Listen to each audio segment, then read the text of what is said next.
This is Tim from Your Six Studios. Today in this video I'm going to show you how to set an alarm to wake up in the morning with your Motorola phone. So we can just do this with the widget if we swipe on down from the top right and then go on over. There should be an option for alarm. You can see it's right there.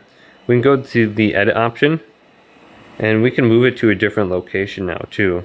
So let's go to it and then locate alarm. So if we use this a lot, we might want to put this all the way at the top. So we got like flashlight, Wi-Fi. So we might want it just under flashlight. So we can go to the front widget spot now, and we can go to alarm, and we can just turn this on. And then we got the Friday alarm, Sunday alarm, etc. So just go to the alarms right here, and then we also have timers, stopwatch, bedtime, etc. So just turn on your alarm, and you can hold down on here, I believe, and you can edit it a little bit further, or go to the plus icon to come up with a new alarm. So just make sure it's on, and a lot of times I'll turn it off and on just to make sure I have it set correctly, and I'll save it.